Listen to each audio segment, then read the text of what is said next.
Hello, I'm Sue Johns, and my contribution to Virtual Dodo 12 is to promote Fearsome Females, which is a fantastic new anthology compiled by Agnes Meadows. My contributions to this are all about female pirates, and the first poem I'm going to read is called Qing Shi, and it is about the female pirate Qing Shi, also known as Zheng Shi Sao, who lived and pillaged during China's Qing dynasty. She was active between 1801 and 1810 and is considered to be the world's most successful pirate in history. Qing Shi 1. Canton, China, late 1700s. Right, so the average life expectancy was under 30. Girls existed to marry, give birth to sons. However, families who were dead broke could sell their daughters as servants or prostitutes. Rich girls stayed indoors with domestic duties. Poor girls worked and still ran the home. Of course, girls were not educated. So I found myself on a Pearl River flower boat. Sounds nice? Really, it was a floating brothel. How I got there, that's none of your business. You're not in a position to judge. Anyway, when I was in my mid-20s, I married a big-time sea thief of my own free will. I became the world's most successful pirate and lived to be 69. Would you like to hear more? 2. 4 young toes folded. Soft bones broken easily, the snap of an arch. Herbs in warm water. Winter cold is comforting, bandaged in the snow. Golden lotus feet, delicate sway, tottering, you will not get far. 3. Unbound, unbroken, my feet took me to the river. Unhindered, a floating courtesan awash with secrets. I married. Amid islets and atolls, I set out my conditions as an equal. Cut an excellent deal in silver and whale song. Was obeyed. Was never cut out to be stagnant at anchor. Commanding. A jellyfish bloom, a queen amongst sea dogs. Resisting. Along with the white shark, an apex predator. Amending history. Tearing up truth with dolphin synchrony. Creating my own. 4. Conditions of marriage, half the ships, half the wealth, respected, widowed, completely in charge, 50,000 men, strict rules, absent without leave, death, raping captives, death, disobeying orders, death, marrying captives, permitted, being unfaithful, death. Remarried, adopted son, all pirates allied, 70,000 men, authorities terrified, British Navy attacked, failed, terrified, Portuguese ships attacked, failed, terrified, surrender talks, upper hand, all acquitted, private fleet, huge payoff, quiet life. And the second piece is about Anne Bonny and Mary Read, who are legendary pirates of the Caribbean in the early 1700s.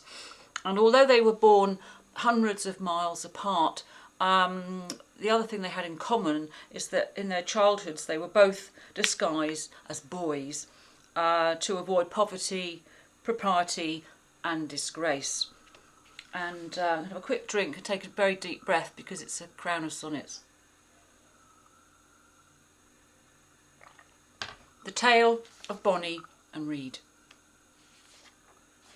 Mary Reed, your mother, was widowed, whilst pregnant with her son, her husband's kin. Their own son lost at sea, they took her in. Conceiving you, she left before it showed. Before your birth, your little brother died. Your mother dressed you as a boy to face her husband's family, save you from disgrace. No bastard lass, as boy you would reside. As boy, you were a coachman, then went to the navy, next the army, where you fell in love. At your proposal you caroused with fellow soldiers who praised both of you, were overjoyed. The army was as well. You were discharged with money for a house.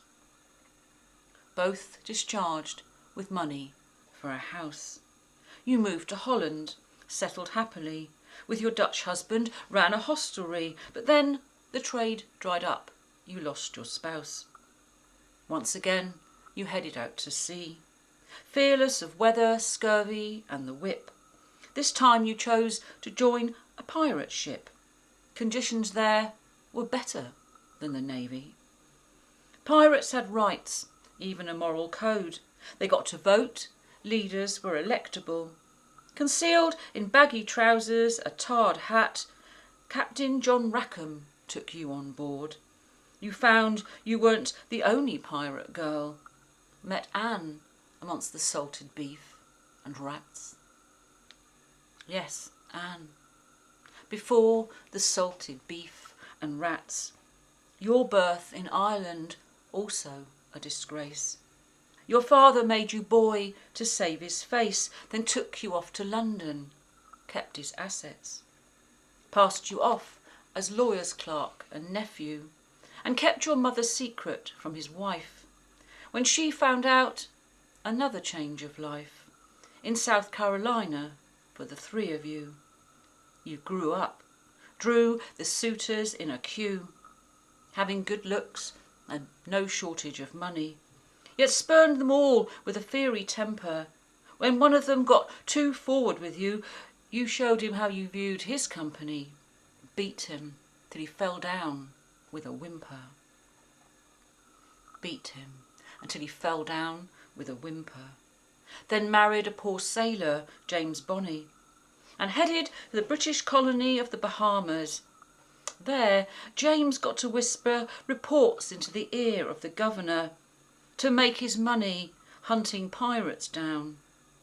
New Providence Island had come to be known as the Pirates' Republic because plunder and pillage were common pastimes there. You weren't impressed, your husband was a spy, preferred the taverns for your company. In one of them, awash with rum and beer, you and John Rackham caught each other's eye. For a divorce, John offered James money. For a divorce, John offered James money, which he refused. You joined the pirate ship, dressed as a man to give the crew a slip. Wedded your lover whilst on board, and promptly were with child, staying in Cuba to give birth. Some say the baby died or was adopted. On meeting Sailor Mark, you were attracted to him. This soon aroused your captain's wrath. But Mark was Mary, also drawn to you. If you were lovers, no one has the proof. For Mary also married whilst at sea, a pirate who she once had had to rescue, and in a duel she'd killed to save his life. From then on, Anne, you would fight equally. Mary and Anne, you did fight equally. Just keeping in disguise when on a raid, word got around, your reputations made. This crew got pardons for their piracy, with payment from the governor to be privateers, only looting enemy craft. But in reality, You all just laughed at the authorities, went on a spree, stole a British ship from Nassau Harbour, from right under the governor's own nose, were all declared enemies of the state. Captain Barnett was sent to recapture the ship. William, he found it much exposed, the crew asleep or drunk, mostly prostrate. The crew asleep or drunk, mostly prostrate, leaving 2 brave females keeping watch. In some ways being lucky inasmuch both pregnant, being hanged was not your fate. As on a gibbet Captain Rackham swung, they took you off to jail, Mary and Anne. Mary, you died of fever in the prison. Anne, you got out. What happened then? No one is sure. Some say your father took you home, while some prefer that you stayed a free spirit.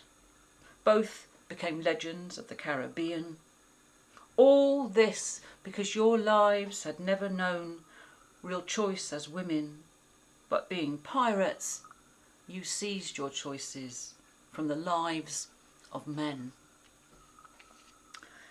And Anne Bonny's final words to Captain John Rackham before he was executed were, "Had you fought like a man, you need not have been hanged like a dog." And I'm going to finish with a couple of short poems from this pamphlet, Rented. Most of the poems in here deal with prostitution. This is Star for Billie Holiday. I know crying won't change a thing. I sang my way to hell and back again. I'm always making a comeback, but nobody ever tells me where I've been. Gave my young body for dollars. It seems my soul was never worth a dime. Don't threaten me with love, baby. Let's just go walking in the rain. I went from jail to Carnegie, but couldn't sing away the ball and chain. I'm always making a comeback, but nobody ever tells me where I've been. Men and the needle unease me. The night brings back the dawn with all its pain. Don't threaten me with love, baby. Let's just go walking in the rain. And finally, this is a poem called God Said, which is inspired by a couple of supposed prostitutes from the Bible, Mary and Rahab, who was allegedly helped to bring down the walls of Jericho.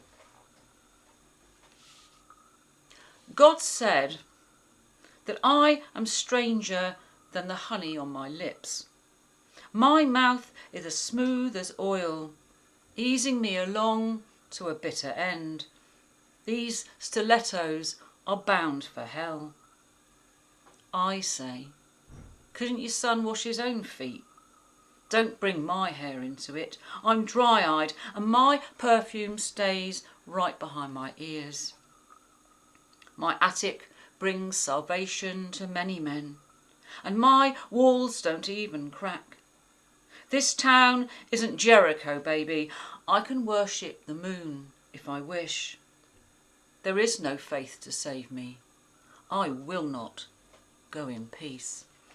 Thank you. And Fearsome Females is available from, amongst other places, from me at suejohns.co.uk. Thank you.